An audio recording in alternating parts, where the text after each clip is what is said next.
ఈ 19వ తేదీ కడప జిల్లా కమలాపురం నియోజకవర్గంలో మాజీ ముఖ్యమంత్రి నారా చంద్రబాబు నాయుడు అధ్యక్షతన జరగనున్న రా కదలిరా కార్యక్రమాన్ని విజయవంతం చేయాలని ప్రొద్దుటూరు మాజీ ఎమ్మెల్యే నంద్యాల వరదరాజులరెడ్డి పిలుపునిచ్చారు.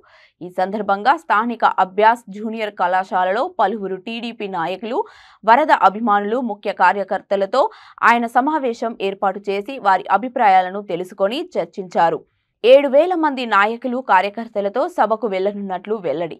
ఈ కార్యక్రమంలో మాజీ మున్సిపల్ చైర్మన్ ఆసం రఘురామిరెడ్డి, పలువురు మాజీ కౌన్సిలర్లు, మాజీ సర్పంచ్లు, గ్రామ వార్డు స్థాయి టీడీపీ నాయకులు, ముఖ్య కార్యకర్తలు పాల్గొంటారు. 200 మంది మోటార్ సైకిళ్లలో వస్తూ ఉన్నారు. కార్లు కూడా సుమారుగా ఇప్పుడు 70 కార్లు అయినాయి. ఇంకా ఏ ప్రాంతం నుంచి ఎంతమంది జనాభా వస్తారు అనేది మీరు ఒక అంచనా చెప్తే ఆ అంచనా ప్రకారం మనుషులు ఇంతమంది వస్తాం, పలాని ఊరు నుంచి కానీ పలాని వార్డు నుంచి ఇంతమంది వస్తామని చెప్తే వాటన్నిటిని లెక్క రాసుకొని వాళ్ళకు అనుగుణంగా ఏ పనులను మనం పంపించాలనే దాని గురించి ఆలోచన చేసేదానికోసం ఈ సమావేశం ఏర్పాటు చేయడం జరిగింది. కాబట్టి మీరందరూ కూడా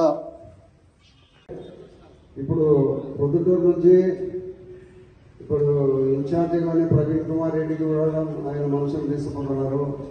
మన సురేష్ నాయుడు గారు కూడా మనుషులు తీసుకుపోతున్నారు. లింగారెడ్డి గారు కూడా మనుషులు తీసుకుపోతున్నారు. ఇక్కడ పోయే కారణంగా మనకు బస్సులు బాగా డిమాండ్గా ఉన్నాయి.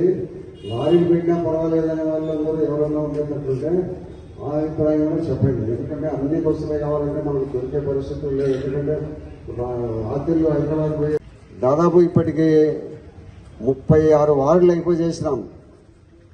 30 వార్డులు అంటే దాదాపు 1,20,000 మంది ఇంట్లో మనుషులను మనం ప్రతి ఇంటికి పోయి వాళ్ళందరినీ ఓటు అడిగి తెలుగుదేశం పార్టీకి ఓటు వేయమని చెప్పి దాదాపు 1,20,000 మందితో ప్రతి ఇంటికి పోయి, ప్రతి గుమ్మానికి పోయి, ప్రతి మనిషితో ఒకవేళ వాళ్ళ ఇంట్లో ఉండొచ్చు లేకపోవచ్చు, కానీ ఉండబడిన మనిషితో అయితే ప్రతి ఒక్కరితో కూడా మనం మాట్లాడడం అనేది జరిగింది. ఇప్పటి వరకు మనం ఈ భారీగా మనం కమలాపురం రమ్మని చెప్తున్నారు. కాబట్టి ఇప్పుడు చంద్రబాబు నాయుడు గారి పబ్లిక్ మీటింగ్కు